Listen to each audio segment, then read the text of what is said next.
मित्रांनो नमस्कार. आपण जर कुठे शासकीय सेवेत नोकरीला असाल तर ही खास बातमी आपल्यासाठी ठरणार आहे.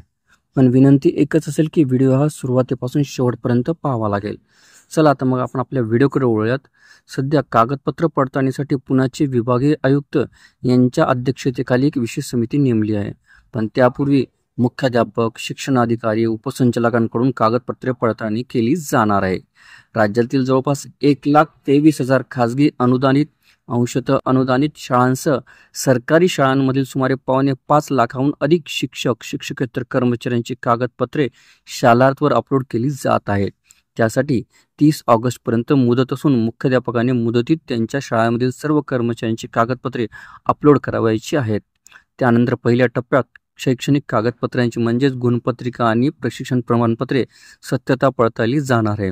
तसंच संबंधित कर्मचाऱ्यांकडील शालार्थ आयडी खरा की खोटा याची सुद्धा तपासणी शिक्षण विभागाच्या ऑनलाईन प्रणालीहून होणार आहे.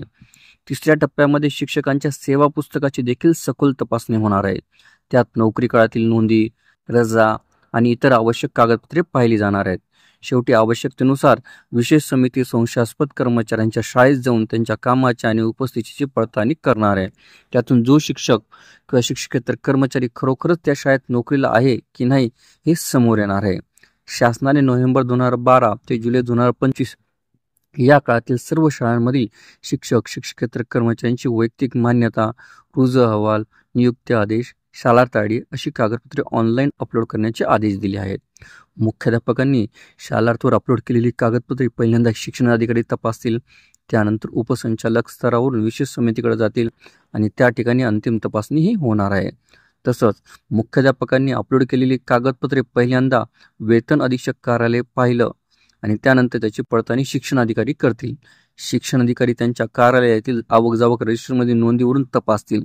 त्यानंतर ती कागदपत्रे खरी किंवा खोटी या संदर्भातली तपासणी होणार आहे. तेथे पडताळणी होऊन सर्व कागदपत्रे विशेष चौकशी समितीकडे पाठवून तपासली जाणार आहेत.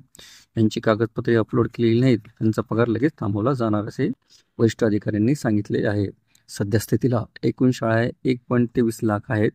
शिक्षक, शिक्षकेतर कर्मचारी हे 4.84 लाख आहेत. कागदपत्रे अपलोडची मुदत ही 30 ऑगस्ट असून अंदाजे आतापर्यंत 1.79 लाख विविध शिक्षकांची कागदपत्रे अपलोड केलेली आहेत. आपल्याला व्हिडिओ आवडले असल्यास चॅनलला नक्कीच लाईक, शेअर आणि कॉमेंट्स करायला विसरू नका. तसेच चॅनलला ऑल नोटिफिकेशन्स ऑन करून सबस्क्राईब करा, जेणेकरून व्हिडिओचे सर्व नोटिफिकेशन्स आपल्याला सर्वप्रथम मिळतील. लवकरच आपण पुढच्या व्हिडिओमध्ये भेटूया. तोपर्यंत नमस्कार.